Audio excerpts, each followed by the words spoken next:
तो आप सभी विद्यार्थियों का स्वागत है इस चैनल में। दोस्तों मेरा नाम है मोहन कुमार और आप देख रहे हैं मोहन सर यूट्यूब चैनल।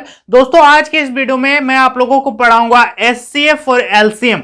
अब आप कहोगे कि क्या सर ये बच्चा वाला आप उठा के ले आए हैं एचसीएफ और एलसीएम, लेकिन इसी से क्वेश्चन कंपटीशन में पूछा जाता है, भले वो कोई भी एग्जाम हो, जो भी कंपटीशन का परीक्षा है और जहां भी मैथ है वहां आपको ये देखने को मिल जाएगा। और क्वेश्चन एकदम सीधा साधा क्वेश्चन नहीं पूछता है कि 12-14 का एलसीएम बताओ।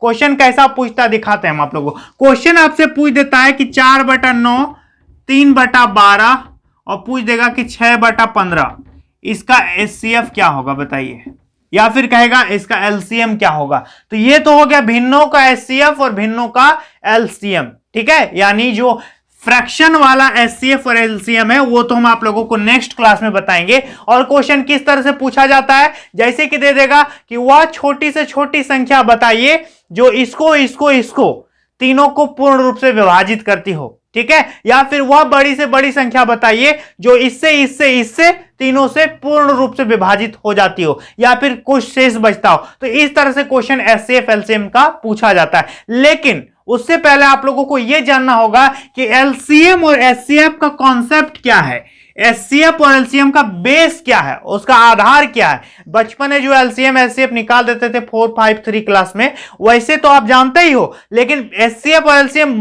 होता क्या है बेसिकली ये आप लोगों को जानना पड़ेगा, तभी आप आगे का क्वेश्चन बना पाओगे। तो अभी मैं क्या करूंगा, आप लोगों को एचसीएफ और एलसीएम का एकदम जड़ से बेसिक कॉन्सेप्ट बताऊंगा कि आखिर ये दोनों है क्या। इसके बाद हम आप लोगों को हाई लेवल का क्वेश्चंस बताएंगे, किस तरह से क्वेश्चंस एग्जाम में पूछा जाता है ना। तो चलिए आज की इस वीडियो को शुरू करते हैं। क्या आपके पास बुक्स है मैथ का? यदि नहीं है तो ले लीजिएगा, कोई भी बुक्स ले सकते हो। यह है आरएस अग्रवाल का बुक है मैथमेटिक्स का, जो मैक्सिमम स्टूडेंट प्रेफर करते हैं, तो आप भी ले सकते हो। मैं इस बुक का प्रमोशन नहीं कर रहा हूं, सभी विद्यार्थी पढ़ते हैं, बहुत अच्छी जानकारी दी गई है, इसलिए मैं इस बुक के बारे में आप लोगों को बता रहा हूं, है ना। तो चलिए आज की इस वीडियो को शुरू करते हैं। दोस्तों ध्यान दीजिएगा, सबसे पहली बात है कि एचसीएफ और ये है एलसीएम। देखो एचसीएफ इसको कहते हैं highest common factor.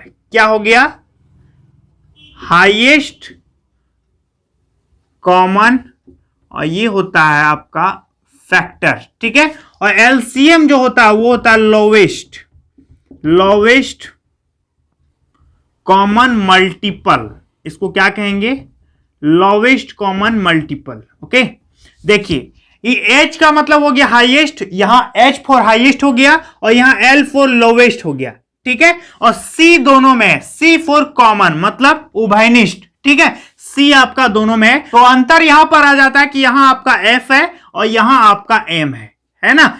F for factor, M for multiplication. ध्यान से सुनना, बेसिक को समझना भाई क्या है। देखो एचसीएफ मान लेते हैं, दो संख्या हम लेते हैं 12 और 18, ठीक है। इधर भी हम ले लिए 12 और ले लिया मैंने 18। ध्यान से देखना, अब इसका एचसीएफ क्या होगा? एचसीएफ मतलब हाईएस्ट कॉमन फैक्टर। फैक्टर मतलब क्या होता है?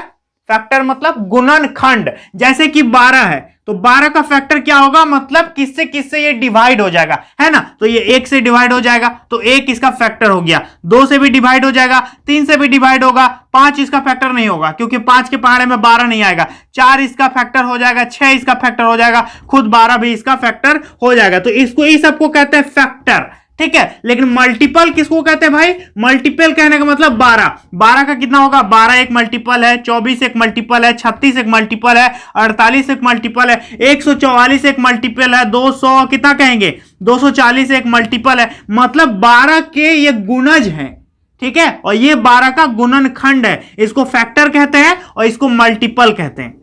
मल्टीपल और फैक्टर समझ पा रहे हो, तभी आप एचसीएफ और एलसीएम समझ सकते हो। इस F और इस M का ही फेरा है, बाकी दोनों में C है, एक में हाईएस्ट है, दूसरे में लोवेस्ट है, ठीक है। तो इसको आप लीस्ट कॉमन मल्टीपल कह सकते हो या फिर लोवेस्ट कॉमन मल्टीपल, आप दोनों कुछ कह सकते हो, ठीक है। तो यहां पर ध्यान देना भाई, ये इसका फैक्टर हो गया और ये इसका मल्टीपल हो गया। फैक्टर मतलब ये किससे किससे डिवाइड हो जाएगा और मल्टीपल मतलब इसका गुणज क्या है।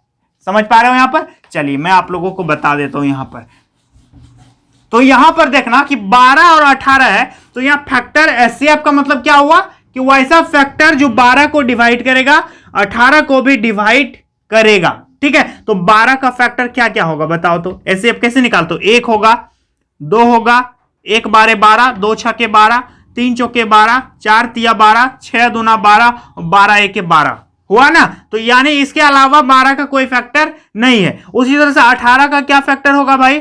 1 होगा, फिर 2 होगा, 2 9 में 18, 3 छक्का 18, 6 तिया 18, 9 दूना 18 और 18 एके 18, इतना फैक्टर हो गया। यहां तक क्लियर है कि 12 और 18 का ये सब क्या है? फैक्टर है, मतलब गुणनखंड है। अब एचसीएफ क्या कहता है कि हाईएस्ट होना चाहिए। एचसीएफ क्या कहता है कि हाईएस्ट होना चाहिए और कॉमन होना चाहिए। फैक्टर तो दोनों में है, फैक्टर क्या है? दोनों में है, लेकिन ऐसा फैक्टर जो हाईएस्ट हो और कॉमन भी हो। ठीक है, एच और सी दोनों होना चाहिए। एक तो हाईएस्ट चुनेंगे हम और कॉमन भी चुनेंगे। देखो 1 और 1 इस पे दोनों है, क्या 1 से और बड़ा कोई है? हाँ, 2 और 2 दोनों में है, 2 तो हाईएस्ट नहीं होगा, 3 इससे बड़ा है, 3 भी हाईएस्ट इससे नहीं होगा, 4 है, इस पे 4 है ये नहीं है, 6 है, जी बिल्कुल इस पे 6 है, यानी 6 जो है इसका क्या हो गया? एचसीएफ हो गया, क्योंकि ये 6 सबसे बड़ा है जो दोनों में है। 6 क्या है? आपका कॉमन हो गया है ना, इसलिए इसको कहते हैं, इसका एचसीएफ कितना हो गया भाई? इसका एचसीएफ हो गया 6। तो एचसीएफ क्या होता है समझ में आया? एचसीएफ होता क्या है? एचसीएफ वह बड़ी से बड़ी संख्या है जो दी हुई संख्या को डिवाइड कर देती है। ठीक है, एचसीएफ वह बड़ी से बड़ी संख्या है जो दी गई 2 3 4 5 जितना है सभी संख्याओं को डिवाइड कर देती है पूर्ण रूप से। एचसीएफ मतलब हाईएस्ट कॉमन फैक्टर, ये फैक्टर बताता है और उधर मल्टीपल बताता है। समझ पा रहे हो? जैसे कि मान लेते हैं आपको दे दिया, एक एग्जांपल दे देते हैं 24 और 40। अब कहेंगे इसका एचसीएफ निकालो, तो 24 का कितना होगा फैक्टर निकालो, तो 1 होगा, 2 होगा, 3 होगा, 6 होगा, सॉरी 4 भी तो होगा, 4 होगा, 6 होगा, 8 होगा, 12 होगा, 24 होगा। 1 24 24, 2 12 24, 3 8 24, 4 छक 24, 6 छक 24, 8 3 24, 12 दोनों 24 और 24 एके 24। उसी तरह से 40 का निकालो तो भाई क्या होगा? 1 होगा, 2 होगा, 4 भी होगा, 5 भी होगा, 8 भी होगा और क्या होगा? 10 होगा। 10 के बाद क्या होगा भाई? 20 होगा, इसके बाद 40 होगा। और कुछ हो सकता है? देखो तो 40। तो अब इसका एचसीएफ क्या होगा? एचसीएफ मतलब सबसे बड़का वाला जो दोनों को डिवाइड कर देगा। तो कौन सा होगा एचसीएफ? देख के बताओ, जो आपको दिख रहा है कि दोनों को डिवाइड कर दे। मुझे तो 8 नजर आ रहा है, 8 तिया 24 और 8 पंचे 40। और कुछ है जो दोनों में है और डिवाइड कर दे सबसे बड़ा? तो 8 से बड़ा कोई है जो दोनों में है? नहीं है, इसलिए इसका एचसीएफ कितना हो गया? इसका एचसीएफ हो गया 8। तो एचसीएफ कहने का मतलब क्या हो गया? Highest common factor. हाईएस्ट होना चाहिए, कॉमन होना चाहिए और दोनों का फैक्टर या फिर तीनों का फैक्टर, पांचों का फैक्टर, जितना संख्या रहेगा उसका फैक्टर होना चाहिए। तो एचसीएफ ओवरऑल है क्या? वह बड़ी से बड़ी संख्या जो दी गई संख्याओं को पूर्ण रूप से विभाजित करता हो, उसी को महत्तम समापवर्तक यानी एचसीएफ कहते हैं। कॉन्सेप्ट समझना, क्वेश्चन बनाते वक्त बहुत आसान होगा। चलिए इसको मैंने मिटा दिया, खैर मुझे रखना चाहिए था इसको। चलिए अभी इधर बताते हैं कि एलसीएम क्या। देखो एलसीएम मतलब क्या हो गया? लोवेस्ट या फिर लीस्ट कोई कहता है, कॉमन मल्टीपल। इसमें भी कॉमन ही है लेकिन यह फैक्टर नहीं है भाई, क्या है?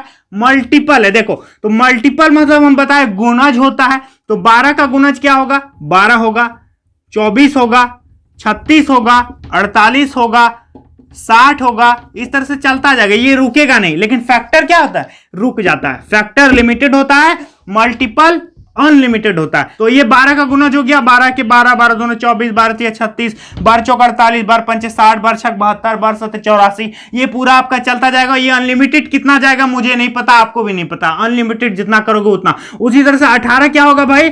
18 होगा, 18 दूना 36 होगा, 18 तिया 54 होगा, 18 चौक 72 होगा और क्या होगा? 18 पंचे 90 होगा, 18 छक 108 होगा। इस तरह से ये पूरा चलता जाएगा। ये तो रुकने वाला नहीं है क्योंकि ये क्या है? मल्टीपल है। अब क्या कहता है कि एलसीएम कहता है कि लोवेस्ट हो और कॉमन हो। एलसीएम क्या कहता है? कि लोवेस्ट हो, सबसे छोटका से छोटका हो और कॉमन हो। लेकिन एचसीएफ क्या कहता है? कि सबसे बड़का से बड़का हो और कॉमन हो। यहां फैक्टर रहेगा, यहां मल्टीपल रहेगा, कोई दिक्कत नहीं है, दोनों में कॉमन है, दोनों में सी है। ये आपका हाईएस्ट है, इधर आपका लोवेस्ट है। तो इधर देखो कि सबसे छोटा वाला कौन सा है जो दोनों में है? तो सबसे छोटा वाला कौन सा है जो दोनों में? 12। इस पे 12 है? नहीं है। 24, इस पे 24 है, नहीं है। 36, इस पे 36 है, हां है। यानी 36 क्या हो गया आपका, 12 और 18 का एलसीएम कितना हो गया, 36 हो गया। तो 36 समझ में आया। अभी एलसीएम का कॉन्सेप्ट क्या है कि एलसीएम क्या है दोस्तों, कि वह छोटी से छोटी संख्या, ठीक है, जो दी गई संख्या से विभाजित होगी।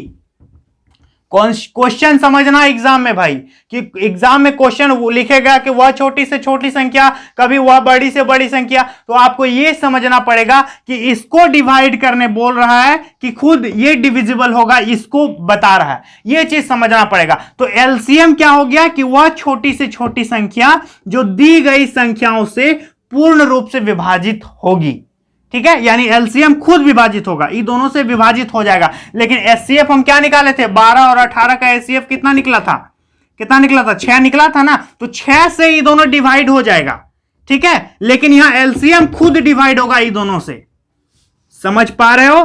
12 और 18 को एचसीएफ डिवाइड करेगा, लेकिन यहां एलसीएम डिवाइड नहीं करेगा, एलसीएम बल्कि खुद डिवाइड हो जाएगा ये दोनों से। कोई दिक्कत है? तो एलसीएम और एचसीएफ का क्वेश्चन कैसे आएगा कि ये इसको डिवाइड कर देता है पूर्ण रूप से। क्वेश्चन आपको कुछ भी देगा कि वह छोटी से छोटी संख्या बताओ या वह बड़ी से बड़ी संख्या बताओ, इस टाइप का। और अगली क्लास में हम आप लोगों को यह बताएंगे कि भिन्नों का एचसीएफ और भिन्नों का एलसीएम कैसे निकालते हैं। जैसे कि 9/14, 13/28, इसका एलसीएम कैसे निकलेगा। कितने लोग जानते हैं भिन्न का एलसीएम एचसीएफ बनाना, आता है आप लोगों को? तो अगली क्लास में हम आप लोगों को बताएंगे। तो कितने विद्यार्थी ऐसे हैं जिनको ये समझ में आया, एलसीएम और एचसीएफ का कॉन्सेप्ट आपको समझ में आया कि नहीं आया, आप मुझे कमेंट सेक्शन में बताना और नेक्स्ट क्लास का वेट करना। और यदि यह वीडियो जरा सा भी पसंद आया होगा तो अपने दोस्तों में शेयर जरूर कर देना। तो चलिए दोस्तों, आज के लिए इतना ही, मिलेंगे नेक्स्ट वीडियो में, तब तक के लिए बहुत बहुत धन्यवाद।